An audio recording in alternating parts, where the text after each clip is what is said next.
अब हम बात करते हैं जो पोटेंशियल हमने पढ़ा वो फॉर पॉइंट मास के लिए बात करते हैं। तो देखो पॉइंट मास है ना, ये मान लो एम एस मास एम है, इस पॉइंट पे हमें बात करना कि बताओ ग्रेविटेशनल पोटेंशियल क्या होगी।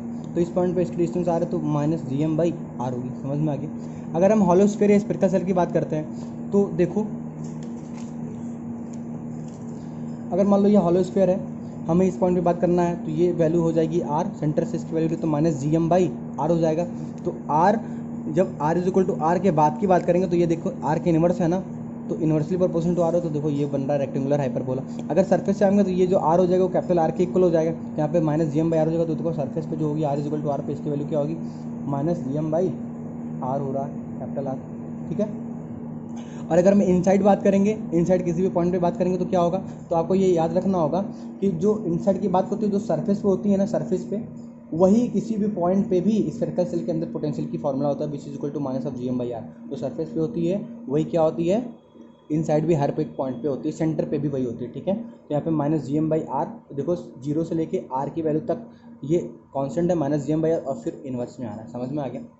अब बात करते हैं सॉलिड स्फीयर की। अगर सॉलिड स्फीयर की बात करें, मान लो सॉलिड होता तो इस पॉइंट की बात करें तो minus G M by R, तो इनवर्स प्रोपोर्शनल टू आर। तो देखो R is equal to R के बाद क्या है, इनवर्स में आ रहा है रेक्टेंगुलर हाइपरबोला। समझ में आ रहा है। अगर सरफेस पे आएंगे तो minus G M by R, तो R is equal to R पे जो वैल्यू आएगी सरफेस पे वो क्या आएगी, minus G M by capital R आएगी। ठीक है। और अगर इनसाइड जाते हैं तो इनसाइड फिर वही बात करते हैं, फॉर्मूला आता है minus G M into three R square minus R square upon two R cube. एक तरीका और है यार, इसको जो बोला जाता है स्टैंडर्ड फॉर्म में बोला जाता है, वी इन साइड की बात करते हैं तो minus of G M by two R cube into three R square minus R square, where R is less than R. अब ये फॉर्मूला कैसे आया इस पर आपको नहीं जाना है, कि आपको याद रखना कि ये बहुत बार यूज होता है। ठीक है। तो अगर इनसाइड की बात करेंगे पोटेंशियल तो minus G M by two R cube into three R square minus small R square. ठीक है। इनसाइड की बात करते हैं, और अगर आर की वैल्यू जीरो करते हैं मतलब हम क्या करते हैं, सेंटर पे आ जाते हैं, तो इसकी वैल्यू जो आएगी वो क्या आएगी, three by two minus three by two G M by R आएगा। ठीक है। Minus three by two G M by R आएगा।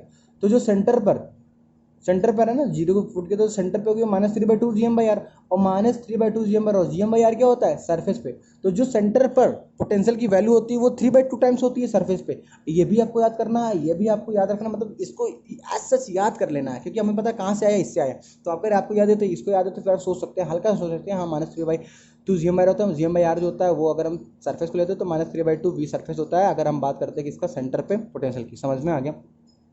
तो सेंटर पे क्या है, minus three by two V surface, तो सरफेस पे क्या है minus G M by R, और माइनस थ्री बाई टू मतलब 1.5 नेगेटिव में जा रहा है, तो मतलब यहाँ से 1 है और यहाँ 0.5 और आ गया, तो minus three by two G M by R आ गया। समझ में आ गया।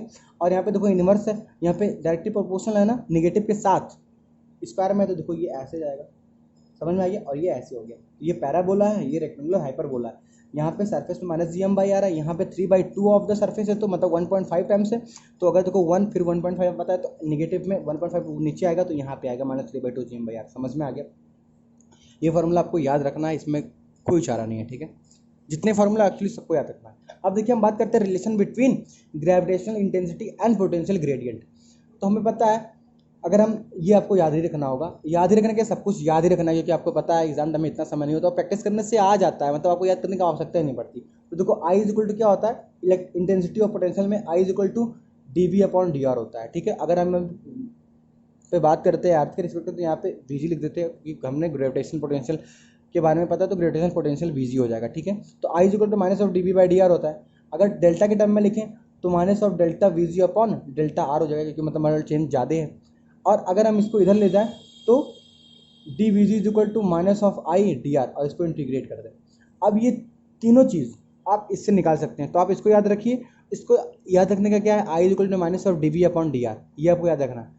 इसको ऐसे भी याद करना है, D V G is equal to minus of I D R, इसको भी याद करना है। क्यों, क्योंकि आपको पता है ना, क्वेश्चन जब आते हैं तो ये पूछता है इंटेंसिटी जो रेडियस के आर के टर्म में डिफरेंस करता है, बोलता है कि आर इक्वल जीरो पे पोटेंशियल कुछ है, तो बताओ R equal to some point पे वी की वैल्यू क्या है। तो ये इंटीग्रेशन फॉर्म में दिया रहता है, तो आपको ये चीज़ याद होना चाहिए। समझ में आ गया। अब हम आगे बात करते हैं escape velocity and escape energy के बारे में। एस्केप वेलोसिटी एस्केप एनर्जी देखिए क्या है। एक्चुअली देखिए ये बहुत ही सिंपल चीज़ है। ठीक है। अगर हम एस्केप वेलोसिटी की बात करें तो मान लो ये अर्थ है, कोई बॉडी है इसका मास m है, तो मान लो ये बॉडी सरफेस पे रखा हुआ है। ठीक है। अब इसका कुछ ना कुछ ग्रेविटेशनल जो इंटेंसिटी है वो होगी, ठीक है, इंटेंसिटी होगी किसी ना इसकी वजह से। अब क्या करना है, मुझे इसको इसके इन्फ्लुएंस से क्या क्या करवाना है, हटा देना है। मतलब कि इसको हम क्या करते हैं, इसको यहाँ पे ले आए इन्फिनिटी पे। तो हम क्या करें, हमें क्या होता है इसके वेलोसिटी का मतलब, हम कितना वेलोसिटी से इसको फेंकें कि ये जो है मास ये इसके इन्फ्लुएंस से बाहर हो जाए। तो मिनिमम वेलोसिटी और energy required to project a body so that body escape from gravitational field of a planet. समझ में आ गया? यहाँ पे प्लैनेट क्या आता है, समझ में आ गया? अब एक बात है कि आप इसको फेंकिए ऐसे या किसी भी तरीके से फेंकिए, ये डिपेंड नहीं करता डायरेक्शन ऑफ प्रोटेक्शन में और मास ऑफ द बॉडी में। कैसे नहीं करता, अभी डायरेक्शन को देखिए नहीं करता। और मास की अगर बात करते हैं तो देखिए कैसे फॉर्मूले में इसमें आएगा ही नहीं। अगर देखो बात करते हैं कैसे आया, तो देखो इस पॉइंट पे हम कंजर्वेशन लगाएंगे, इस पॉइंट पे कंजर्वेशन लगाएंगे। कैसे, तो लगा के दिखा लेते हैं। इनिशियल काइनेटिक एनर्जी क्या होगी, half M V square plus initial potential energy क्या होगी, minus of G M E M upon surface पे है तो आर ई, अगर सरफेस पे नहीं है तो स्मॉल आर कर देंगे। ठीक है, हम किसी पॉइंट से बात कर लेंगे। इज इक्वल टू फाइनल में काइनेटिक एनर्जी क्या हो जाएगा, जीरो, क्योंकि यहाँ पे पार्टिकल आके बाद में क्या हम रेस्ट मान रहे हैं। और प्लस पोटेंशियल एनर्जी, जब इसके इन्फ्लुएंस पे नहीं है तो किस बात का, पोटेंशियल एनर्जी हम किसी की रिस्पेक्ट में डिफाइन करते हैं, तो यहाँ पे क्या हो जाएगा, जीरो। तो देखो minus half F V square, यहाँ पे हम बात करें तो यहाँ पे अब वी क्या हो जाएगा, वी स्केप आ जाएगा। इसको इधर ले जाओ तो वी का square is equal to M cut गया, इधर जाएगा वी हटेगा तो ये अंडर रूट हो जाएगा, ऊपर जाएगा तो टू, ऊपर है G M E upon R. अगर किसी भी प्लेनेट की बात करें तो यहाँ पे ई हट के एम आ जाएगा, तो under root of two G M by R. अब जी एम को हम चेंज कर सकते हैं जी नॉट के टर्म में। ठीक है, तो सबसे पहले आप इसको देखिए, तो V is equal to under root of two G M by R. तो देखिए v is equal to under of two G M by R. R कहाँ से है, सेंटर से किसी पार्टिकल की पॉइंट। समझ में आ गया, under root two G M by R. और अगर हमें पता है g इज इक्वल टू क्या होता है, G M by R square होता है, तो जी एम को हम कन्वर्ट करके जी आर स्क्वायर करेंगे, एक आर कट जाएगा तो under of two R G. ये दोनों फार्मूला आपको एज सच याद रखना है। V escape is equal to under root two G M by R is equal to under root of R G. समझ में आ गया? अब मान लो किसी बॉडी को स्केप कराना है, इससे कराने का मतलब क्या, फाइनल एनर्जी क्या हो जाएगी, जीरो। तो इसका जो टोटल एनर्जी, मान लो यहाँ पे कुछ कहीं पे भी पार्टिकल इसके इन्फ्लुएंस पर रहेगा तो उसकी नेगेटिव ही वैल्यू होगी, minus of G M by R. अब हमें इसको सेव कराना है तो इसकी जो इन्फाइनाइट पे वैल्यू हो जाएगी क्या, जीरो हो जाएगी। तो हमें क्या करना है, इसको जीरो करना है। तो मतलब अगर कोई बॉडी स्पेस करानी है तो उसकी जो टोटल एनर्जी हो सकती है वो जीरो को इक्वल हो जाए या फिर ज़्यादा हो जाए जीरो से। ज़्यादा जीरो कितना भी हो सकता है, लेकिन जो मिनिमम वैल्यू होगी वो क्या होगी, जीरो। समझ में आ गया? तो टोटल एनर्जी इसके कराने की क्या होगी, ग्रेटर देन जीरो हो सकती है या इक्वल टू जीरो हो सकती है। समझ में आ गया? अब हम बात करते हैं, अगर सरफेस की बात करें, आर्क के सरफेस में जो हम पार्टिकल हम किसी भी पॉइंट से मानते हैं, मानते हैं कि आर्क के सरफेस से मूव कर रहा है, तो यहाँ पे सरफेस से मूव करेगा तो यहाँ पे एम की जगह एम ही आ जाएगा और आर की जगह आर ही आ जाएगा। तो वी की value under root two G M E by R ही हो जाएगा। और जी एम ई की बात करते हैं तो G M E G is equal to G M E by R square, तो वहाँ पर जी एम ई को हटा देंगे तो जी नॉट आर ही आ जाएगा। तो is equal to under root of two G not R E. अब यहाँ पे देखो two G not R E, G naught 9.8 होता है, radius of the earth 6400 kilometre होता है। अगर हम इसकी वैल्यू पुट करते हैं तो जो आता है 11.2 किलोमीटर पर सेकंड। मतलब कि अगर आपको या किसी भी बॉडी को मास पे डिपेंड नहीं कर रहा है, उसको अगर हमें एस्केप करानी है तो 11.2 किलोमीटर पर मीटर पर सेकंड की स्पीड से हम किसी भी डायरेक्शन में प्रोजेक्ट करते हैं तो वो बॉडी जो ग्रेविटेशनल इन्फ्लुएंस में है, अर्थ के इंटेंसिटी में है, वो क्या हो जाएगी, उसके इन्फ्लुएंस से बाहर हो जाएगी।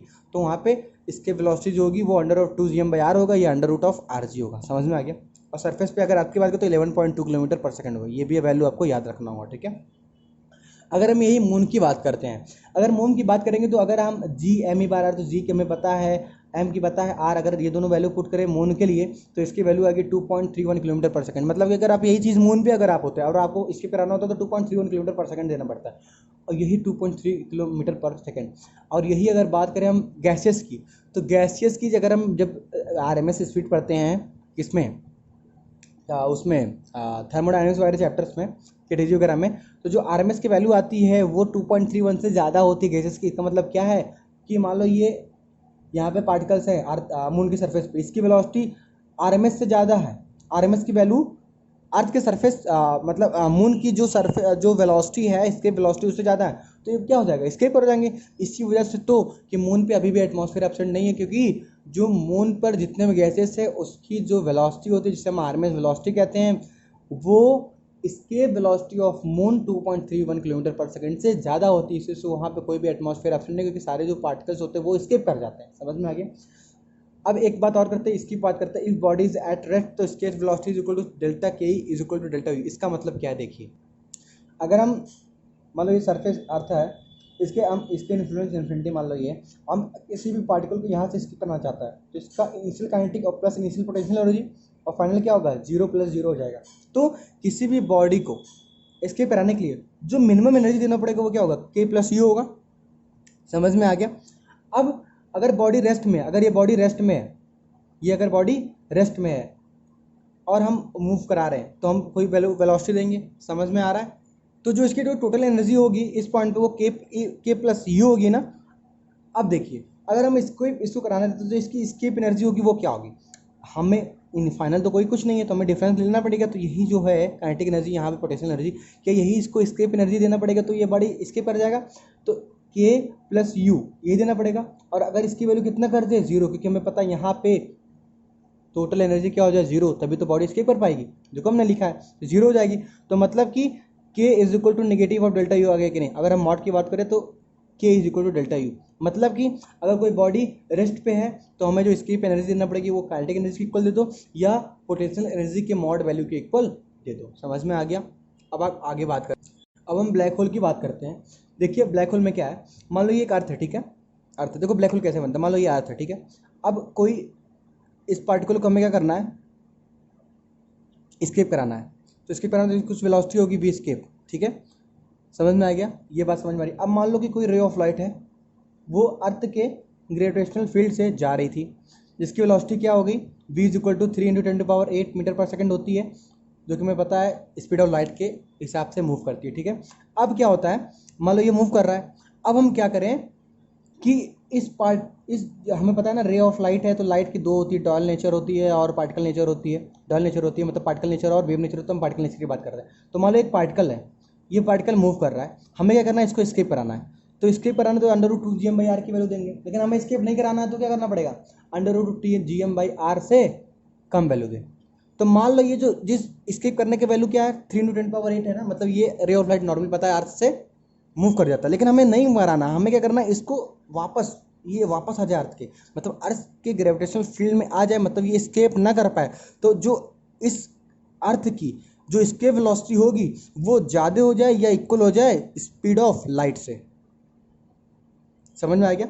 तो to become a black hole जो स्केप वेलोसिटी हो जाए वो ज़्यादा हो जाए स्पीड ऑफ लाइट से, मतलब कि अब जो लाइट की पार्टिकल्स हैं उसको स्केप करने के लिए 3 × 10⁻⁸ मीटर पर सेकंड की वेलोसिटी नहीं चाहिए, उसको स्केप करने के लिए 3 × 10⁸ मीटर पर सेकंड से अगर ज़्यादा वेलोसिटी देंगे तब वो स्केप कर जाएगा, और अगर नहीं देंगे तो वो पार्टिकल, वो वेव, वो लाइट, वो फिर से क्या आ जाएगी, अर्थ की तरफ आ जाएगी, तब जाके ये अर्थ क्या हो जाएगा, एक ब्लैक होल की तरह काम करने लगेगा। समझ में आ गया। तो एक डिफिनेशन दे देते हैं,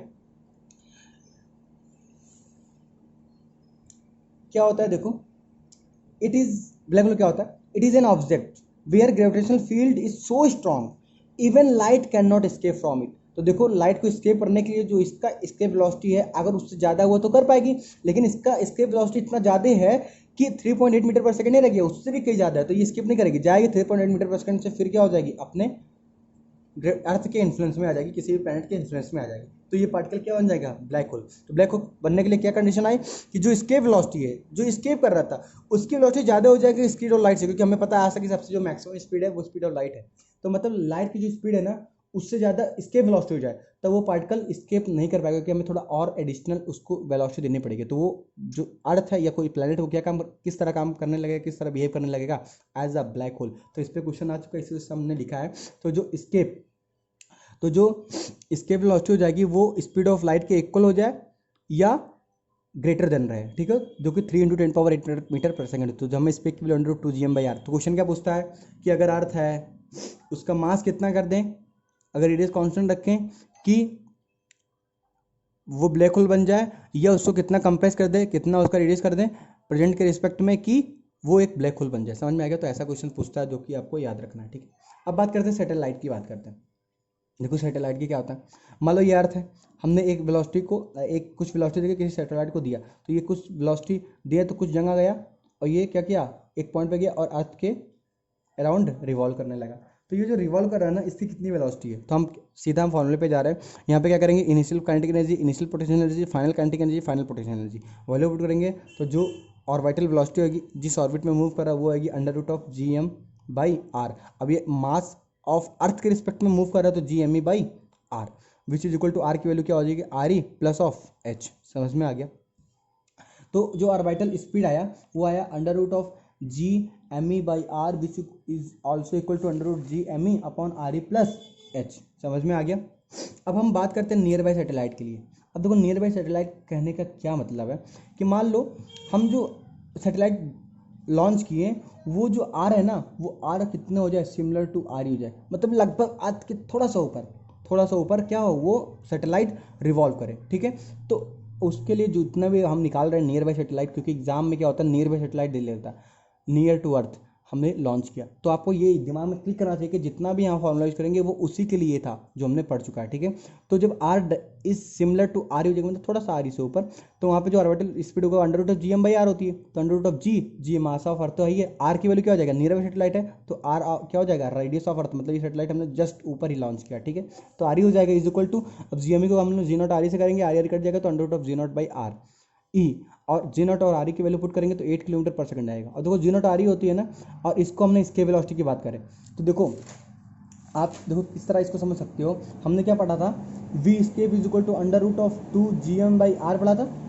और यहाँ पे देखो जी एम बाई आर क्या है, ऑर्बिटल है ना, तो root 2 times of V orbital. तो जो वी ऑर्बिटल की वैल्यू आई क्या, वी स्केप का बाई रूट 2 आई कि नहीं, तो यहीं पे यहाँ पे लिखा है कि जो ऑर्बिटल स्पीड होती है वो under root G M by R ही होती है नियर बाई सैटेलाइट के लिए, which is equal to under root of G not R ही होती है, और which is also equal to V escape by root 2। और अगर हम वैल्यू पुट करते हैं 8 किलोमीटर पर सेकंड आती है, जो कि आपको याद रखना है, और टाइम पीरियड 1.41 या रूट 2 आवर्स या 84.6 मिनट, ये भी आपका करना। मतलब बोल देगा हमने एक सैटेलाइट को लॉन्च किया नियर टू द अर्थ, तो उसका ऑर्बिटल स्पीड क्या होगा 8 किलोमीटर पर सेकंड होगा, ये फॉर्मूलेज यूज़ होंगे, और time period 1.14 hours, root 2 hours या 84.6 किलोमीटर होगा।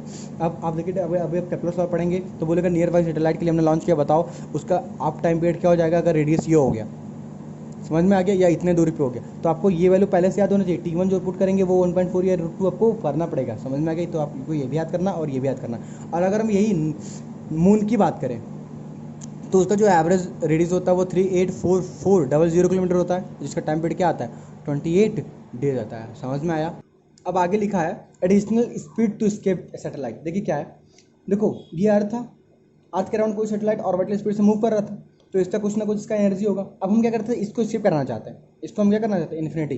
तो इस पॉइंट पे जो इसकी पोटेंशियल है इसके रिस्पेक्ट में लिखेंगे, इसकी काइनेटिक एनर्जी, इसकी पोटेंशियल एनर्जी, और यहाँ पे इसकी काइनेटिक एनर्जी, इसकी पोटेंशियल एनर्जी लिखेंगे 0 0। ठीक है, तो जब हम कंजर्वेशन लगाएंगे तो वहाँ पे क्या आएगा, एडिशनल स्पीड कितना दें कि पार्टिकल क्या हो जाए, क्या सैटेलाइट क्या हो जाए स्केप। मतलब ये देखो इसके अगर यहाँ पे ये होती तो स्केप करने के लिए कुछ स्पेक्ट वेलोसिटी होगी, लेकिन हम यहाँ पे ये नॉर्मली मूव कर रहा है ना, इसके पास कुछ एनर्जी है ना, थोड़ा एनर्जी हमें काइनेटिक एनर्जी देना पड़ेगा। तो वो एडिशनल काइनेटिक एनर्जी कितना देना पड़ेगा, वो एडिशनल वेलोसिटी कितना देना पड़े कि ये बॉडी क्या कर दे स्केप। तो देखो वी एडिशनल स्पीड, तो देखो नॉर्मली देखो क्या है, ये है ना, अगर हमें इसको स्केप कराना है तो क्या root 2 times of V naught होता है। वी स्केप की वैल्यू क्या हमने पढ़ा है, root 2 times of V naught. तो हमें स्केप अगर यहाँ से कराना हो तो रूट 2 टाइम वी नॉट करना पड़ता, लेकिन यहाँ पे नॉर्मली वी नॉट स्पीड से मूव कर रहा है, तो ये क्या हुआ, क्या चेंज इन वेलोसिटी आई, मतलब ये एडिशनल स्पीड हमने देना पड़ा कि इस ऑर्बिटल से ये क्या कर जाए स्केप। तो root 2 times of V naught minus V naught, तो यहाँ पे वी नॉट कॉमन लेंगे तो V naught into root 2 minus 1, और रूट 2 वी नॉट की value under root of G M by R, root 2 की वैल्यू 1.414 तो माइनस 1, तो मतलब 41.4% आएगा। ठीक है, 1.41 माइनस 1 तो 41.4, या 0.14 100 से मल्टीप्लाई परसेंटेज के लिए 100 से मल्टीप्लाई करेंगे।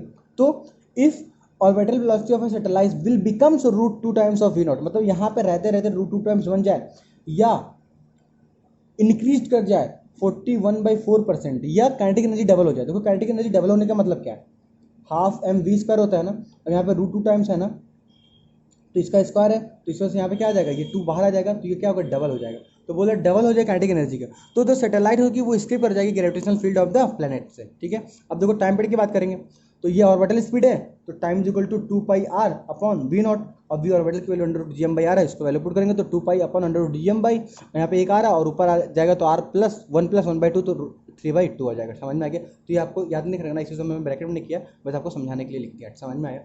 लेकिन आप ये नहीं कि सब कुछ इसमें याद करना है, ऐसा नहीं कि आप इसमें 100% पढ़ रहे तो 90% याद करें, फिर क्वेश्चन नहीं बनेंगे अगर आ गया तो। समझ में आ गया? देखिए अब हम एनर्जी ऑफ सैटेलाइट की बात करते हैं, ठीक है। देखिए सबसे पहले क्या है, मान लो ये है अर्थ, कोई पार्टिकल है एम जो कि वी नॉट वेलोसिटी से मूव कर रहा है, तो इसके सर्कुलर ऑर्बिट में मूव करेगा। यहाँ से इसकी डिस्टेंस क्या है, जी आर है, ठीक है। अब देखिए इस पॉइंट की बात करते हैं, ठीक है। तो इस पॉइंट पे काइनेटिक एनर्जी क्या होगी, हाफ एम वी स्क्वायर, यहाँ पे ऑर्बिटल से मूव करो तो half M V nought square, तो half M V nought square,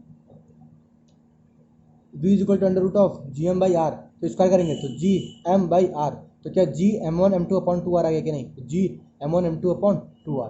तो देखो kinetic energy is equal to G m1 m2 by 2r which is inversely proportional to r। Potential energy मुझे पता है, हाफ पोटेंशियल एनर्जी क्या होता है, जी m1 m2 by r होता है, तो यहाँ पे G capital M small M upon R, संग में नेगेटिव, तो minus of G M small M by R, और इसको अगर ऐड कर देंगे तो हमारे पास टोटल एनर्जी आएगी। क्या यही इसकी बाइंडिंग एनर्जी होगी, विच इज इक्वल टू, इसको स्क्वायर करोगे तो minus of G M E M upon 2r। देखो इसको जी एम ई इसको ऐड करो, इसको स्क्वायर करोगे तो क्या आएगा, समझ रहे हो, G M E M upon 2r minus of G M E M by R, इसको मल्टीप्लाई करेंगे तो minus of G M E by 2r, तो minus of G M E M by 2r। तो देखो binding energy is equal to negative of total energy which is equal to positive of kinetic energy is equal to minus of P by 2। आप इसको नहीं याद रखना, कैसे, P की value क्या होती है, minus G M E M by R, साथ में 2 है तो 2 आ गया, इसको पॉजिटिव करना है तो इसको काइनेटिक एनर्जी को क्या करना है, पॉजिटिव होता है। टोटल एनर्जी की बात करेंगे तो total energy equal P by 2, तो यहाँ पे देखो माइनस आ जाएगा, पी बाई 2, यहाँ पे जी माइनस है G M E M upon 2r। समझ में आ गया? अब बात करते हैं potential energy. Potential energy is twice of total energy, twice of total energy क्या होती है, G M E M upon 2r। समझ में आ गया? तो यहाँ पे कट जाएगा तो minus G M E M by R आ गया, ठीक है। तो binding energy is equal to negative of total energy which is equal to positive kinetic energy which is equal to minus of P by 2। तो आपको ये चीज़ याद आ गया, अब ये याद आ गया। अब देखो ग्राफ ड्रॉ करना है एनर्जी और डिस्टेंस के बीच। सबसे पहले देखो काइनेटिक एनर्जी की वैल्यू क्या है, G M M by 2r ना, तो इनवर्सली प्रोपोर्शनल टू r है, तो एनर्जी r के रिस्पेक्ट में ये हो गया। अब टोटल एनर्जी और पोटेंशियल एनर्जी की बात करते हैं। देखो ये बहुत बार कन्फ्यूजन होता है कौन क्या होता है, लेकिन बहुत सिंपल है। देखो टोटल एनर्जी जो है वो पोटेंशियल एनर्जी का हाफ है, किस डायरेक्शन में, नेगेटिव डायरेक्शन में। मतलब कि अगर टोटल एनर्जी मान लो 1 है तो पोटेंशियल एनर्जी मान लो 1 है, तो kinetic total energy potential energy मान लो 1 है यूनिट है, तो टोटल एनर्जी कितना है 0.5 यूनिट, क्योंकि देखो टोटल एनर्जी 1/2 मतलब 0.5 r। अब देखो केस के आगे नेगेटिव है, केस के आगे नेगेटिव है, इसका मतलब टोटल एनर्जी क्या होगी, नेगेटिव में आएगी, तो ये एनर्जी नेगेटिव में आएगी। अब नेगेटिव में 1 यूनिट, नेगेटिव में 1 यूनिट यहाँ पे आएगा, नेगेटिव में 0.5 यूनिट यहाँ पे आएगा, तो देखो 0.5 पहले आएगा ना तो टोटल एनर्जी नीचे आएगी, 1 ऊपर आएगा ना तो पोटेंशियल एनर्जी ऊपर, मतलब इसके नीचे आएगी, ठीक है। टी 0.5 तो नीचे आएंगे, नेगेटिव में 0.5 तो यहाँ पे आएगा, तो मतलब सबसे पहले क्या आएगा, टोटल एनर्जी, और फिर 1 जाना है तो 1 आगे आएगा, तो पोटेंशियल एनर्जी ऊपर आएगी। तो मतलब टोटल एनर्जी इससे सर इसके एक्स एक्सिस से पहले होगी, फिर क्या आएगी, पोटेंशियल एनर्जी। समझ में आ गया? तो ये ग्राफ है, ये है। बहुत बार ये टी पी का लेबलिंग पूछता है, के पूछता है, ये पूछता है। बताओ अगर काइनेटिक एनर्जी इतना तो टोटल एनर्जी क्या होगा, तो नेगेटिव ऑफ काइनेटिक एनर्जी होगा। बताओ पोटेंशियल एनर्जी क्या होगा, टोटल एनर्जी अगर इतना तो ट्वाइस ऑफ टी होगा। समझ में आ रहा है? और बाइंडिंग एनर्जी कितना होगा, अगर काइनेटिक एनर्जी इतना तो binding energy equal two plus of के। समझ में आ रहा है ना? अब हम बात करते हैं work done to shift a satellite from orbit r1 to orbit r1 to r2। समझ में आ गया? मान लो कि कोई, ये देखो मास ऑफ अर्थ है ना, ये कोई सैटेलाइट यहाँ पे मूव कर रहा है at distance r1, circular movement कर रहा है। हम इसको क्या करें, यहाँ से उठा के हम दूसरे ऑर्बिट में लेकर जा रहे हैं, r2 ऑर्बिट में। तो बताओ कितना वर्क डन करना पड़ेगा हमें, तो work done is equal to what, final kinetic energy minus initial of kinetic energy. Final kinetic energy, final kinetic energy क्या ये है, और फाइनल काइनेटिक एनर्जी कितना लिखेंगे, final kinetic energy sorry work done is equal to final total energy, work done is equal to what, change in energy लिखेंगे ना। अब हम बात करते हैं work done to shift the satellite from orbit of r1 to r2 radius. मतलब मान लो ये मास ऑफ द अर्थ है, अगर r1 ऑर्बिट में कोई मूव कर रहा है पार्टिकल, और फिर इसको मैंने कर दिया R2 में। तो बताओ इस R1 ऑर्बिट से R2 ऑर्बिट में सैटेलाइट को मूव करने के लिए हमें कितना वर्क डन करना पड़ेगा। तो work done is equal to क्या, final energy minus initial energy के E final minus E initial, और final energy is what, total energy. और टोटल एनर्जी की फॉर्मूला क्या होती है, minus of G M E M upon 2 R E, और R ई यहाँ पे आर आएगा तो आर की वैल्यू क्या आ जाएगा R2। तो इसको यहाँ पुट करेंगे और इनिशियल की बात करेंगे तो minus G M E M upon 2 R1, ठीक है। इसको यहाँ पे तो इस पे इसमें माइनस करेंगे तो जो वैल्यू आती है वो क्या आएगी, G M upon 2 into 1/R1 minus 1/R2। ये अब यहाँ पे मैंने लिख दिया, इसको भी आपको ध्यान रखना है। क्यों, क्योंकि बहुत बार क्या होता है GM/R माइनस GM/R2 कर सकते हैं, यहाँ पे 2 भूल जाते हैं। तो ये आपको याद रखना है, इसी मैंने यहाँ पे लिखा है, क्योंकि मुझसे मिस्टेक होता था, तो हो सकता है आपसे नहीं होता हो, लेकिन मुझसे ही होता, 2 भूल जाता है। इसलिए मैंने लिखा है कि चेंज जो होता है वो GMM/2 into 1/R1 minus 1/R2 होता है, ठीक है। अब हम बात करें सैटेलाइट्स, मैंने पढ़ लिया, उसकी प्रॉपर्टीज पढ़ लिया। अब बात करते हैं कुछ स्टैंडर्ड सैटेलाइट्स के बारे में, जो कि बहुत इंपॉर्टेंट है, मतलब ये नाम दे देता है तो इससे आपकी सारी प्रॉपर्टी याद होनी चाहिए, क्योंकि वो एग्जाम्स में वो चीज़ यूज़ होता है, ठीक है। वो उसका जो वैल्यू है वो यूज़ होती है, समझ में आया। तो सबसे पहले हम बात करते हैं जियो स्टेशनरी सैटेलाइट्स या टेली कम्युनिकेशन सैटेलाइट्स या पार्किंग सैटेलाइट्स।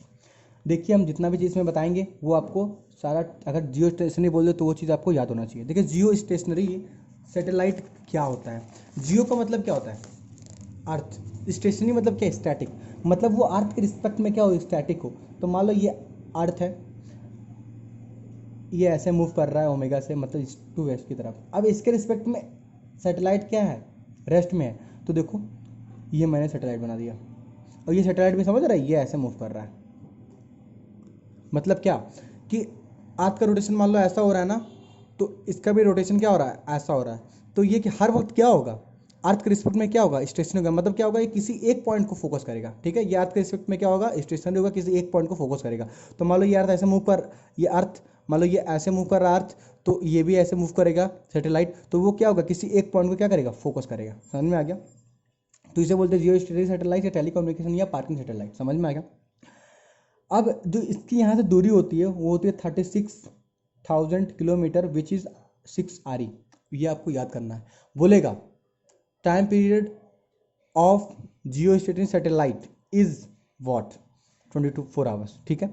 पूछेगा, बोलेगा कि अगर बताओ अगर बात करें कि अगर जियो स्टेशनरी सैटेलाइट है, उसका टाइम पीरियड 24 आवर्स है, दे दिया, तो हमें पता T directly proportional R, T square directly proportional to R cube होता है, जो कि हम अभी आगे पढ़ेंगे।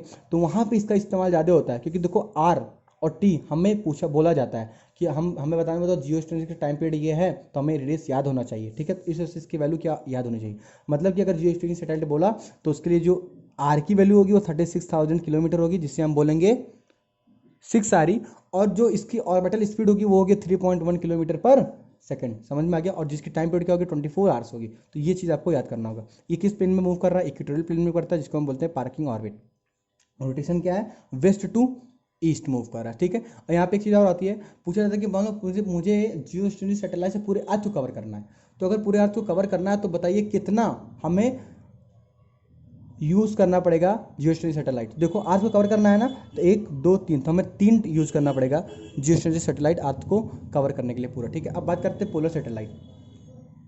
पोलर सैटेलाइट देखो क्या होती है, ये क्या होती है, ये जो पोलर वाली प्लेन होती है ना, उसमें मूव करती है। देखो कैसे, अर्थ इस तरह मूव कर रहा है ना, अर्थ क्या होता है, देखो अर्थ इस तरह मूव कर रहा है, और जो पोलर सैटेलाइट वो पोल पे रहती है, पोल की पे मूव करती है, मतलब ये ऐसे मूव करती है, ऐसे। तो अर्थ ऐसे मूव कर रहा है, ये सैटेलाइट ऐसे मूव कर रही है, मतलब ये अर्थ ऐसे मूव कर रहा है, ये ऐसे मूव कर रही है। इसका मतलब क्या हुआ, इसका मतलब ये हुआ कि अर्थ ऐसे मूव करेगी ना, ये ऐसे मूव करता है, मतलब ये पूरा पूरा अर्थ को कवर कर सकता है। तो इसका यूज़ क्या होता है, it covers the whole earth. इसमें 3 लगता था, यहाँ पे 1 ही लगेगा। Use to cover and often the cloud images atmospheric data detect ozone hole over Antarctica. समझ में आ गया। इसका जो हाइट होता है वो 500 to 800 किलोमीटर तक, ये क्या है, हाइट है, नॉट आर, ठीक है। और जो टाइम पीरियड है वो कितना है, 100 मिनट है। समझ में आ गया। अब हम बात करते हैं ट्रेजेक्ट्री ऑफ सैटेलाइट। देखो ट्रेजेक्ट्री ऑफ सैटेलाइट का मतलब क्या है कि हम क्या क्या वेलोसिटी दे तो वो पार्टिकल कैसे कैसे मूव करे, ठीक है। तो देखो मान लो ये अर्थ है ना, अर्थ किसी हाइट h पर मैंने किसी वेलोसिटी को u वेलोसिटी दिया, और अगर वो वेलोसिटी ऑर्बिटल वेलोसिटी से कम है, का मतलब क्या हुआ कि ये जाके रिवॉल्व नहीं कर सकता। तो ये क्या होगा, ये जाएगा फिर ये वापस आ जाएगा। समझ में आ गया, ये होगा। तो अगर ऑर्बिटल वेलोसिटी से कम दिए हैं उसकी वेलोसिटी, तो वो क्या होगा, वो ऑर्बिटल वेलोसिटी नहीं कर पाएगा, मतलब वो ऑर्बिट में घूम नहीं पाएगा, मतलब वो आगे फिर अर्थ के इन्फ्लुएंस में आएगा, फिर धीरे धीरे वो टकरा जाएगा, अर्थ से कोलैप्स कर जाएगा। ठीक है, तो ये किस फॉर्म में मूव करेगा, move in elliptical path and collide with earth. समझ में आ गया। लेकिन हम फिर क्या किए, इसी यू वेलोसिटी को is equal to orbital velocity है। ऑर्बिटल वेलोसिटी का फॉर्मूला क्या होता है, v/√2 होती है। ठीक है, ऑर्बिटल वेलोसिटी दिए तो इसका मतलब क्या होगा, ये पार्टिकल जाएगा, जाके कौन सा मूवमेंट करेगा, सर्कुलर मूवमेंट करेगा। कैसा मूवमेंट करेगा, सर्कुलर मूवमेंट करेगा, क्योंकि हम पढ़ के आ रहे हैं √2 gm/r। ठीक है, स्पेक वेलोसिटी होती है और ऑर्बिटल √2 gm/r जो कि v/√2 होती है। तो ये कैसा करेगा, ये रिवॉल्व करेगा सर्कुलर पाथ में, क्योंकि इसकी ऑर्बिटल वेलोसिटी मिल चुकी है। लेकिन अगर ऑर्बिटल वेलोसिटी से ज़्यादा दें लेकिन इससे कम दें, मतलब वो स्केप भी नहीं कर पाएगा और सर्कुलर ऑर्बिट में भी मूव नहीं कर पाएगा, तो वो पार्टिकल कैसा मूव करेगा, इलिप्टिकल ऑर्बिट में। कैसा मूव करेगा, इलिप्टिकल ऑर्बिट में, वो रिवॉल्व करेगा इलिप्टिकल ऑर्बिट में। समझ में आ गया। और अगर यू की वैल्यू क्या दी है, स्केप वेलोसिटी दे दी है, तो पार्टिकल क्या हो जाएगा, स्केप कर जाएगा। स्केप करेगा लेकिन कैसे स्केप करेगा, पैराबोलिक पाथ में। और अगर यू की वैल्यू बहुत ज़्यादा दे दी है स्केप से, तो वो हाइपरबोलिक पाथ में स्केप कर जाएगा। समझ में आ गया। तो अगर यू की वैल्यू ऑर्बिटल स्पीड से कम दिया तो मतलब वो ऑर्बिट कंप्लीट नहीं कर पाएगा, मतलब वो कोलैप्स कर जाएगा, मतलब कि इलिप्टिकल पाथ करके फिर बंद कर देगा, कोलाइड कर जाएगा अर्थ से। अगर यू ऑर्बिटल से इक्वल दिए हैं तो वो क्या होगा, रिवॉल्व करेगा सर्कुलर ऑर्बिट में। अगर यू की वैल्यू स्केप से कम दिया, मतलब स्केप नहीं कर पाएगा, लेकिन ऑर्बिटल जाती है मतलब वो सर्कुलर ऑर्बिट नहीं कर पाएगा, तो किसमें करेगा, इलिप्टिकल पाथ में रिवॉल्व करेगा। और अगर स्केप की इक्वल दे दिए तो पार्टिकल स्किप कर जाएगा, लेकिन पैराबोलिक पाथ में। अगर स्केप से ज़्यादा दिए तो पार्टिकल स्किप कर जाएगा हाइपरबोलिक पाथ में, हाइपरबोलिक पाथ में। समझ में आ गया। अब देखिए क्या है, अगर अर्थ है, अर्थ के अराउंड कोई सैटेलाइट मूव कर रहा है, तो अगर हम इसका वेट नापे तो क्या होगा, तो अपरेंट वेट इसका आएगा 0। कैसे, ये ग्रेविटेशनल फोर्स इधर लगेगा और इसका सेंट्रीफ्यूगल फोर्स इधर लगेगा, क्योंकि नॉन इनर्शियल फ्रेम में आ गया। ठीक है, तो ये इधर मूव करेगा, तो mv²/r, तो ये दोनों फोर्स क्या हो जाएंगे, इक्वल हो जाएंगे। तो यहाँ पे जो अपरेंट सैटेलाइट का जो वेट आएगा वो क्या आएगा, 0। लेकिन अगर इफेक्टिव बात करें, एक्चुअल क्या इसका वेट होगा, तो हमें पता ना ये इसके रिस्पेक्ट में है, तो m/g इफेक्टिव होगा। जी इफेक्ट क्या होगा, fg माइनस ऑफ mv²/r। समझ में आ गया। तो जो इसका एक्चुअल वेट उसको नापा जाएगा ना, अगर इसका वेट नापे तो क्या होगा, m/f, मतलब इसका जो fg माइनस ऑफ mv²r, तो fg माइनस mv²/r ये नेट फोर्स आएगा। नेट फोर्स इंटू एम करेंगे तो इसका नेट वेट आ जाएगा। तो m/g इफेक्टिव, जी इफेक्टिव क्यों करेंगे, क्योंकि यहाँ पे जो जी है वो mv² या v²r से क्या हो जा रहा है, कम हो जा रहा है, नेट जी इफेक्टिव आ गया। ठीक है, और हमारे इसको वेटलेस करना है या नॉर्मल एक्शन 0 करना है, तो हमें क्या करना पड़ेगा, इसको इसके इक्वल करना पड़ेगा। तो जो अपरेंट वेट सैटेलाइट का क्या आ जाएगा, वो आ जाएगा 0। तो ये इसकी नॉर्मल एक्शन क्या हो जाएगा, 0। तो अगर नॉर्मली बात करें तो सैटेलाइट कैसा मूव करता है, satellite acts like a freely falling body. समझ में आ गया। अब हम आगे बात करते हैं। अब हम पहुंच गए केप्लर्स लॉ पे। जो केप्लर्स के 3 लॉ हैं, ठीक है, जो आपको ध्यान रखने हैं। इसमें जो हम अभी तक जितना भी पढ़े ना, सारे फॉर्मूलेज आपको याद करना होगा। मतलब आप ये रखिए कि बहुत ही कम क्वेश्चंस होंगे, जो एक होता है ना कि एक बार किए रहेंगे तभी क्वेश्चन एग्जाम में कर पाएंगे। तो वैसे क्वेश्चंस की मैं बात नहीं कर रहा, लेकिन हाँ ऐसा क्वेश्चन की बात करें जो फॉर्मूला बेस्ड हो, या मतलब समझ सारे फॉर्मूलाज के बेस्ड हो, तो वो फॉर्मूला कंपाइल करके मैंने बता दिया है। ठीक है, और मैं शॉर्ट नोट का मतलब ये नहीं कि वेरी वेरी शॉर्ट नोट होता है, एक होता है कि मतलब एक पेज में आ जाता है, मैं इस पर विश्वास नहीं करता, क्योंकि मुझे पता है कि एक पेज में पूरे फॉर्मूला सब कुछ ग्राफ वगैरह नहीं आ सकते। ठीक है, तो हम उस पर विश्वास नहीं करते, जैसे मैंने थोड़ा पेज देकर 7 8 9 पेज में बनाया। ठीक है, अब बात करते हैं Kepler's law of planetary motion. ठीक है, क्या बात करते हैं, Kepler's law of planetary motion के बारे में बात करते हैं। ठीक है, उसमें बात करने से पहले सबसे पहले एक टर्म आती है इक्लिप्स को पढ़ लेते हैं, क्योंकि ये एक सर्कुलर ऑर्बिट होता है। ठीक है, तो अगर हम इक्लिप्स की बात करें तो क्या होता है, देखो ये इक्लिप्स है। ठीक है, इसको हम बोलते हैं, एक्सिस को बोलते हैं semi major axis, Y axis को बोलते हैं सेमर माइनर एक्सिस। समझ में आ गया। सेमर मेजर एक्सिस की दूरी जो इसकी यहाँ से दूरी होती है उसको बोलते हैं, तो ये भी वैल्यू क्या हो जाएगी, ए। यहाँ से इसकी वैल्यू बोलते हैं बी, तो इसकी वैल्यू भी क्या हो जाएगी, बी। समझ में आ गया। इलिप्टिकल पाथ में इक्लिप्स में दो फोकस होते हैं, एक फोकस F1 होता है, एक फोकस F2 होता है। F1 की दूरी कॉर्नर से कितनी होगी, आर मिनिमम, और F2 की दूरी कॉर्नर से आर मिनिमम, और इन दोनों के बीच की दूरी कितनी होगी, इन दोनों की बीच की दूरी। तो अगर F1 से एक फोकस की दूरी एक्सिस इसके एक्स इक्वल टू 0 से लिया जाए, ओरिजिन से लिया जाए, तो ए इंटू ई होती है, और ऐसे दूसरी वाली भी ए इंटू ई होती है। तो अगर फोकस का कॉर्नर से लिया जाए तो आर मिनिमम होता है, और दो फोकस के बीच की दूरी, और एक फोकस का अगर हम दोनों फोकस के बीच की बात करें तो 2 ऑफ ए इंटू ई होगा, और एक फोकस का कॉर्नर से लेंगे तो आर मिनिमम होगा, और अगर इसी फोकस का दूसरे कॉर्नर से लेंगे तो आर मैक्सिमम होगा। समझ में आ गया। और यहाँ पे एक टर्म आ गया ई मतलब होता है, नॉर्मली हम बोलते हैं इसेंट्रिसिटी। मुझे ज़्यादा जाना इसमें नहीं है, इसेंट्रिसिटी का फॉर्मूला बताना is equal to under root of 1 minus B by A का होल स्क्वायर। बी क्या है, सेमी माइनर एक्सिस की वैल्यू, ए क्या है, सेमी मेजर एक्सिस के ए की वैल्यू। समझ में आ गया। तो is equal to under root of 1 minus B by A का होल स्क्वायर। और यहाँ पे एरिया क्लिप्स क्या होता है, पाई ए बी। अगर सर्कल हो गया तो ए इज इक्वल टू बी हो जाएगा, तो मतलब पाई आर स्क्वायर हो जाएगा। ठीक है, ये हो गया ए प्लस के बारे में। अब बात करते हैं first law of orbit. First law of orbit क्या कहता है, हम इसको मान लो सबसे पहले इसको समझते हैं, उसके बाद में हम इसके पहले डिफिनेशन को या फिर हम बोले तो पढ़ ले। ठीक है, सबसे पहले क्या हुआ, तो फर्स्ट लॉ ऑफ ऑर्बिट की बात करते हैं। तो देखिए डिफिनेशन नहीं बताएंगे हम, डायरेक्ट इसकी वैल्यू बता रहे हैं, मतलब इसका कहना क्या जा रहा है हम वो बता रहे हैं। ठीक है, फर्स्ट लॉ ऑफ ऑर्बिट क्या, देखो यहाँ पे है, कहता है कि एक सन यहाँ पे रहेगा किसी एक फोकस पे, ठीक है, और अर्थ उसके अराउंड रिवॉल्व करेगा। समझ में आ गया। अब मान लो ये रिवॉल्व कर रहा है, सन की दूरी यहाँ से कितना है, आर मिनिमम है। दूसरा क्या है, सन की दूसरे वाली कॉर्नर से दूरी आर मैक्सिमम है। ये ऑर्बिट इलेप्टिकल पाथ में मूव कर रहा है।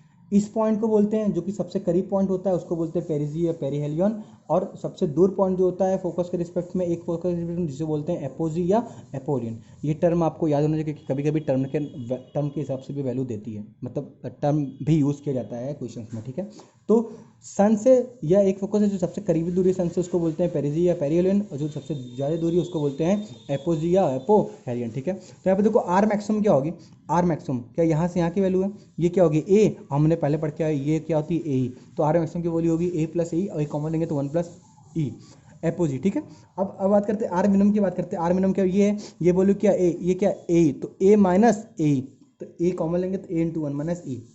एक आता है आर एवरेज, देखो दो आ गए ना, आर मैक्सिमम आर मिनिमम, तो एक हमें मिनिमम वैल्यू मतलब एक मीन डिस्टेंस बताना पड़ेगा, तो R average equal to R max plus R min by 2, तो A plus A minus A by 2, तो ये कट जाएगा 2a अपॉन 2, मतलब आ गया ए। तो मिनिमम जो मिन डिस्टेंस आ गई वो भी क्या आ गई ए। समझ में आ गई, ये तीन term. First law of orbit मतलब वही, सन एक फोकस पे होता है और उसके अराउंड अर्थ रिवॉल्व करता है। ठीक है, अब बात करें सेकंड लॉ ऑफ एरिया। देखो सेकंड लॉ ऑफ एरिया क्या कहता है, सेकंड लॉ ऑफ एरिया कहता है कि मान लो ये इलेप्टिकल पाथ में मूव करता है कोई प्लेनेट, और एक सन किसी एक फोकस पे होता है, तो अगर ये मान लो पार्टिकल, ये जो प्लेनेट है वो किसी यहाँ से यहाँ स्विप किया, लेट टाइम लिया t1, और ये जो एरिया कवर किया वो किया a1। अब ये मूव करते करते मान लो यहाँ पे आया, तो ये c से d मूव किया, इसका मान लो टाइम t2 है, इसका एरिया t2 है, a2 है। ठीक है, तो सेकंड लॉ ऑफ एरिया करता है अगर दोनों का किसी भी पॉइंट, दो पॉइंट के बीच का अगर वो एरिया, अगर टाइम पीरियड दोनों का सेम है, तो उसका जो एरिया कवर है वो ज़्यादा होगा, दोनों एरिया क्या होगा, इक्वल होंगे। मतलब कि अगर यहाँ से यहाँ मूव करने में इसका टाइम t1 लगा, और यहाँ से यहाँ मूव करने का टाइम t2 लगा, तो अगर t1 t2 को इक्वल हो जाएगा, तो जो ये एरिया स्विप करेगा और ये जो एरिया स्विप करेगा वो दोनों क्या हो जाएगा, इक्वल। इसको क्या बोलते हैं, सेकंड लॉ ऑफ एरिया। समझ में आ गया। अब देखो दोनों इक्वल हो गया ना। अब यहाँ पे देखो एक फॉर्मूला होता है da by dt is equal to l by 2m which is equal to constant. अब देखो ये कैसे आता है, वही है, मान लो मूव कर रहा है तो हम किसी एक पॉइंट पे लेंगे, थोड़ा सा डिस्टेंस लेंगे, स्मॉल एरिया डी है, तो हाफ बेस इंटू हाइट करेंगे, तो हाफ एरियल वेलोसिटी क्या होगा, da by dt, half base into height, तो हाइट और बेस। देखो ये कैसे निकालते हैं, मान लो इसमें देखते हैं कि मान लो हम किसी एक पॉइंट को देखते थोड़ा सा स्विप कराते हैं, तो इसका जो डिस्टेंस होगा वो क्या आएगा, vdt आएगा, इसका जो हाइट आएगा वो क्या आएगा, r आएगा, तो half base into height is equal to क्या, इतना एरिया छोटा सा करेगा, मतलब ये मान लो छोटा एरिया होता तो ये vdt ये डिस्टेंस हो जाती, ये इसका हाइट r हो जाता, तो हाफ बेस इंटू हाइट, तो बेस हो जाता vdt टू हाइट हो जाता r, क्या यही इसका स्मॉल एरिया की वैल्यू आ जाती। अब इसको हम क्या करते हैं, इसको इधर ले आते हैं, तो da by dt areal velocity हो जाता, तो यहाँ पे आता हाफ r इंटू v, और ऊपर नीचे m से मल्टीप्लाई कर दो तो m v r by 2m, तो da by dt is equal to m v r by 2m, तो यही क्या हो जाता है l।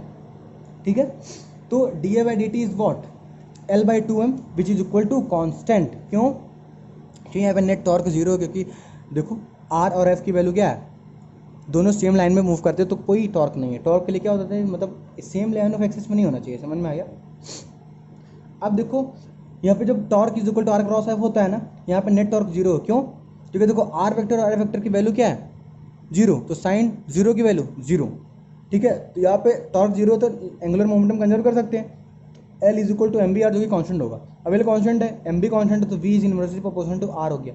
मतलब अगर हम R की वैल्यू कम करें तो V की वैल्यू क्या हो जाएगा, अगर हम R की वैल्यू कम करें तो वी की वैल्यू क्या हो जाएगा, ज़्यादा, तो वी ज़्यादा, तो V at perihelion is maximum, तो काइनेटिक एनर्जी भी मैक्सिमम, काइनेटिक एनर्जी मैक्सिमम, तो मिनिमम क्या हो जाएगी, पोटेंशियल एनर्जी, क्योंकि ये क्या है, करीब है, समझ में आया। ऐसे यहाँ पे आएगा, यहाँ पे आर क्या है, ज़्यादा, तो वी की वैल्यू क्या, तो वी एट अपोलियन इज मिनिमम, तो काइनेटिक एनर्जी इज मिनिमम, तो पोटेंशियल एनर्जी क्या हो जाएगा, मैक्सिमम, समझ में आ गया, वैल्यू समझ में आ गई।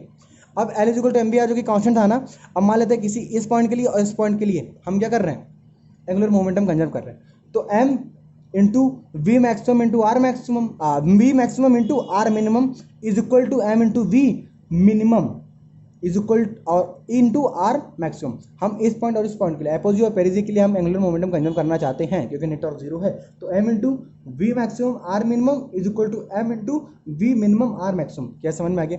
इस पर फॉर्मूला पूछता है कि एपोजी पेरिजी पे ये वेलोसिटीज है और आर मैक्सिमम ये है, या एपोजी की डिस्टेंस है, तो बताओ पेरिजी की डिस्टेंस क्या होगी। तो इस पे क्वेश्चंस आते हैं, इस पे भी क्वेश्चंस आते हैं, ये भी आता है, और ये आपको इसलिए याद रखना है कंजर्वेशन, क्योंकि आप ये वैल्यू पता करना है कि काइनेटिक एनर्जी मैक्सिमम कहाँ होता है, मिनिमम क्या होता है, एपोजी पेरोजी ये भी याद होना चाहिए। क्या मेरी बात को समझ आ। अब देखिए हम एंगुलर मोमेंटम कंजर्व किए थे ना, M into V maximum R minimum is equal to M into V minimum R maximum. तो V maximum upon V minimum करेंगे, तो V maximum upon V minimum करेंगे तो क्या आएगा, R maximum upon R minimum. तो V maximum upon V minimum is equal to R maximum upon R minimum, और R maximum क्या होती है, ए प्लस ए कॉमन लेंगे तो A into one plus A, और R minimum A into A minus A minus A, तो A common लेंगे तो A into one minus A, तो डिवाइड करेंगे तो one plus E upon one minus E आएगा कि नहीं, one plus E upon one minus E, which is equal to V maximum कहाँ पे होता है, पेरिजी अपॉन वी मिनिमम क्या होता है, एपोजी। तो बोलेगा कि पेरिजी एपोजी पे वेलोसिटी है, तो बताओ इंटेंसिटी क्या होती है, तो इंटेंसिटी इस फॉर्मूले से निकालेंगे, इसको इक्वेट करेंगे, E is equal to V B minus V A upon V B plus V A. ये चीज़ आपको याद होना चाहिए, याद होना भी बहुत बड़ी बात नहीं। हमने क्या किया, एंगुलर मोमेंटम कंजर्व किया, तो V max by minimum is equal to R max by R min आया, और हमें पता है आर मैक्स आर की वैल्यू क्या होती है और ये वैल्यू क्या होती है, समझ में आ गया। तो इसको भी याद करने की जरूरत नहीं है बस, लेकिन हाँ आपको ये पता होना चाहिए कि कैसे कैसे समझ कन्वर्ट कैसे हुआ। इसका मतलब डायरेक्ट यही है भैया, सच बताएं कि रटना ही है। इसका मतलब मैं आपको ये नहीं कह रहा कि भाई रटना है, कौन बोल रहा है, ऐसा क्यों कह रहे हो, लेकिन सच बोलो तो यही बात है, ठीक है। अब बात करते हैं कंजर्वेशन और मैकेनिकल एनर्जी। हम मैकेनिकल एनर्जी कंजर्व कर सकते हैं क्योंकि सभी क्या कंजर्वेटिव फोर्स है। तो अगर हम पेरिजी एपोजी और पेरोजी के लिए बात करें तो यहाँ पे देखो काइनेटिक एनर्जी क्या हो गया, half M V at perigee square, और पोटेंशियल एनर्जी क्या हो गया, हाफ। देखो यहाँ पे हमने क्या करना है, कंजर्व करना है यहाँ पे, और यहाँ पे दोनों का कंजर्वेशन लगाना है मैकेनिकल एनर्जी। तो यहाँ पे देखो हाफ लगाएंगे M P perigee velocity of perigee का स्क्वायर, और यहाँ पे पोटेंशियल एनर्जी क्या होगा, minus of G mass of this mass of sun upon R minimum is equal to half M V at apogee का square minus G M of sun upon R maximum is equal to total energy, और total energy में क्या लगना, minus G M two by R mean distance, तो minus of G M by sun M upon two, और R क्या है, मिन distance. यहाँ पे मिन डिस्टेंस क्या हमने लिखा था, R max plus R min by two, which क्या आया था ए, तो ये क्या होगा टोटल एनर्जी। तो यहाँ पे देखो क्या कर रहे हैं, हम किसी भी पॉइंट पर कंजर्वेशन लगा सकते हैं मैकेनिकल एनर्जी का, और जिसके किसके इक्वल कर सकते हैं, टोटल एनर्जी की इक्वल कर सकते हैं, जिसकी वैल्यू होते हैं minus G M one M two upon two A. समझ में आ गया। अब बात करते हैं, इसमें बहुत फॉर्मूले आते हैं, बहुत क्वेश्चन है, बहुत इंपॉर्टेंट जो कि आपको याद होना चाहिए, समझ में आना चाहिए, ठीक है। अब बात करते हैं third law of period. Third law of period क्या कहता है कि मान लो मूव कर रहा है ना, तो उसका जो टाइम पीरियड होगा वो डायरेक्टली प्रोपोर्शनल टू होगा मीन डिस्टेंस का क्यूब। ये कहता है थर्ड लॉ ऑफ पीरियड। मतलब कोई प्लेनेट किसी सन के या किसी भी सन के, मान लो कोई अर्थ सन के अराउंड मूव करती है, तो उसका जो टाइम पीरियड होगा वो मीन डिस्टेंस के क्यूब में होगा, तो T directly proportional to A cube होगा। और यहाँ पे कॉन्स्टेंट आएगा तो इसको बोलेंगे के, तो T square is equal to K A cube, और के की वैल्यू क्या आ गई, 4 pi upon G mass of सन। अब ये के की वैल्यू कैसे आई, इसको समझने से पहले हम समझ लेते हैं जो इंपॉर्टेंट है, ठीक है। तो square directly proportional to A cube आई ना, और अगर ए क्यूब आई, अगर हमें पता है सर्कुलर ऑर्बिट की बात करें तो ए जो है बी के इक्वल होता है, बी जो है आर के इक्वल होता है। तो अगर हम सर्कुलर ऑर्बिट की बात किया जाए तो T is directly proportional to R cube हो जाएगा, जो कि मैक्सिमम बार ये यूज होता है, इससे मैंने स्टार लगाया। और अगर इसके और आगे आए तो T directly proportional to A cube होता है ना, ए क्या है, मेन डिस्टेंस, और मेन डिस्टेंस हम कैसे लिख सकते हैं, R max plus R minimum by two का होल क्यूब, तो टी इसका डायरेक्टली प्रोपोर्शनल टू, ये भी हो गया। तो डायरेक्ट क्या है, T directly proportional to A cube, E directly proportional to R max plus R min by two का क्यूब, समझ में आ गया। और सर्कुलर आर्टरीज के लिए ये एक क्या हो जाएगा, R equal to T square directly proportional to R cube हो जाएगा। अब हमें क्या बताना है, ये के की वैल्यू कैसे आई। आपको के की वैल्यू याद ही करनी है, K is equal to 4 pi upon G into mass of sun, लेकिन मैं बता दे रहा हूँ। देखिए हम टाइम पीरियड क्या पढ़ रहे थे, किसी भी सर्कुलर मतलब सैटेलाइट की बात करें तो वो अगर मूव कर रहा है और मतलब स्पीड वी नॉट से, तो क्या आया था हमारे लिए 2 pi R upon V nought ना। और वी नॉट की वैल्यू क्या थी, 2 pi R upon V not की वैल्यू क्या थी, under root of G M by R. तो under root G M E upon R, ऊपर गया था अंडर रूट आर, तो यही था 2 pi R upon V naught, और वी नॉट की value under root of G M by R, ऊपर गया। तो यहाँ पे क्या आया था under root of G M by R. अब हम क्या करते हैं, इसको स्क्वायर करते हैं, तो T square is equal to यहाँ पे देखो 2 पाई है ना, 2 पाई, अब इसको स्क्वायर करेंगे तो 4 पाई स्क्वायर आएगा। आर, इसको देखें तो आर की वैल्यू क्या आएगी, 1 + 1/2 दैट इज 3/2। तो आर की वैल्यू 3/2 का होल स्क्वायर आएगा अपॉन जी एम की स्क्वायर करेंगे तो जी एम ही आएगी, समझ में आ गया। T square is equal to 4 pi square upon G M E R की पावर 3/। तो अब देखो T square is equal to 4 pi square upon G M E, cut जाएगा आर क्यूब। तो क्या T directly proportional to R cube आया कि नहीं, तो यहाँ पे के यही तो है, तो के इज इक्वल टू क्या आ गया 4 pi square upon G M E. ये जो है अर्थ के अराउंड मूव कर रहा था, तो यहाँ पे एम ई आया था। अर्थ खुद किसके अराउंड मूव कर रही है, सन के, तो यहाँ पे आ गया एम ऑफ सन। तो K is equal to 4 pi square upon G mass of sun, समझ में आया। तो के की वैल्यू कुछ इस तरह आ रही है। तो यहाँ पे जाके आपका ग्रेजुएशन चैप्टर कंप्लीट होता है।